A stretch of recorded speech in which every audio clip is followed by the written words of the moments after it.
Hello guys, আসসালাম।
তবে কেমন হতো বলো তো, এ পথ যদি শেষ না হয়, তবে কেমন হতো তুমি বলো তো।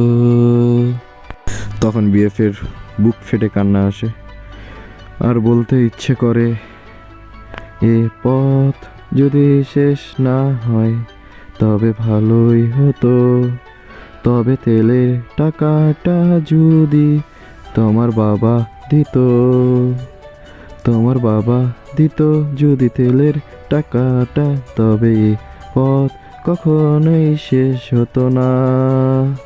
হ্যাঁ, আপনার তেমন কোনো চিন্তার কারণ নেই। আপনার গাড়ির গতি থাকবে 30, 35, 40, 50 সর্বোচ্চ। আপনাকে অটো কাটিয়ে যাবে, রিক্সা কাটিয়ে যাবে, সিএনজি কাটিয়ে যাবে, সাইকেল কাটিয়ে যাবে। মন খারাপ করার কিছুই নেই। এটাই আপনার জন্য ভালো। যদি আপনি জোরে বাইক চালান, অল্প কিছুক্ষণ সময়ের মধ্যে আপনি অনেকটা পথ চলে যাবেন। তবে আপনার জিএফের মন ভরবে না, বলবে এইটুক সময় ঘুরাইলা। সেজন্যই আমি সেসব বাইকারদেরকে বলতে চাই, যারা জিএফকে নিয়ে সেই ওভার স্পিডে ঘোরার মতো চলো, তাদের সে একটাই কথা, ভাই, তোমরা অনেক কিলো অল্প সময়ের মধ্যে ঘুরবা, কিন্তু তোমাদের গার্লফ্রেন্ডের মন জয় করতে পারবা না। তার জন্য আস্তে আস্তে চালাবা, বেশি সময়ে অল্প পথ ঘুরবা, তেল সাশ্রয়ী হবে। তেলের দাম অনেক, অযথা টাকা খরচ করো না। এটাই তোমাদেরকে বারবার বলি। রিক্সা কাটিয়ে যাবে, অটো কাটিয়ে যাবে, তবুও তোমার দিল ভালো থাকবে, কেননা তুমি তাকে অনেকক্ষণ সময় ধরে ঘুরাবা। সে তো মহা খুশি।